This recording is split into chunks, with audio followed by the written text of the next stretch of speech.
بسم اللہ الرحمن الرحیم۔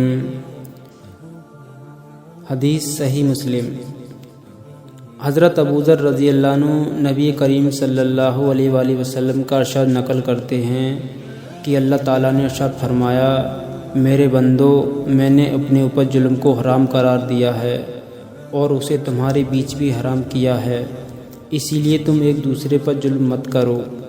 میرے بندو، تم سب گمراہ ہو سوائے اس کے جس کو میں ہدایت دوں، اسی لیے مجھ سے ہدایت مانگو، میں تمہیں ہدایت دوں گا۔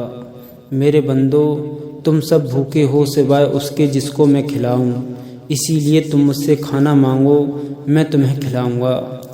میرے بندو، تم سب ننگے ہو سوائے اس کے جس کو میں پہناؤں، تو تم مجھ سے لباس مانگو، میں تمہیں پہناؤں گا۔ میرے بندو، تم دن رات گناہ کرتے ہو اور تمام گناہوں کو میں معاف کرتا ہوں، تو تم مجھ سے بخشش طلب کرو، میں تمہیں بخش دوں گا۔ میرے بندو، تم مجھے نقصان پہنچانا چاہو تو کبھی نقصان نہیں پہنچا سکتے، اور تم مجھے فائدہ پہنچانا چاہو تو ہرگز فائدہ نہیں پہنچا سکتے۔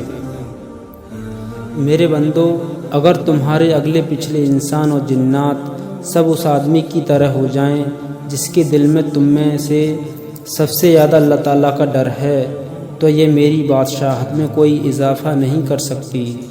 میرے بندو، اگر تمہارے اگلے پچھلے انسان اور جنات سب اس آدمی کی طرح ہو جائیں جو تم میں سب سے زیادہ نافرمان اور گنہگار ہے، تو یہ چیز میری بادشاہت میں کوئی کمی نہیں کر سکتی۔ میرے بندو، اگر تمہارے اگلے پچھلے انسان اور جنات سب ایک کھلے میدان میں جمع ہو کر مجھ سے سوال کریں اور میں ہر ایک کو اس کے سوال کے مطابق ادا کر دوں، تو اس سے میرے خزانوں میں اتنی ہی کمی ہوگی جتنی کمی سوئی کو سمندر میں ڈال کر نکالنے سے سمندر کے پانی میں ہوتی ہے، اور یہ کمی کوئی کمی نہیں ہے۔ اسی طرح اللہ تعالیٰ کے خزانوں میں بھی سب کو دے دینے سے کچھ کمی نہیں آتی۔ میرے بندو، تمہارے اعمال ہی ہیں جن کو میں تمہارے لیے محفوظ کر رہا ہوں، پھر تمہیں ان کا پورا بدلہ دوں گا۔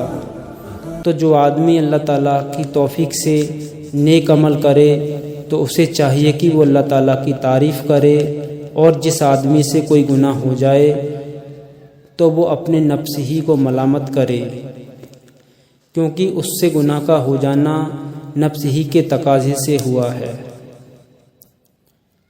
اللہ تعالیٰ ہمیں کہنے سننے سے عمل کرنے کی توفیق عطا فرمائے۔ سبحان اللہ بحمدہ۔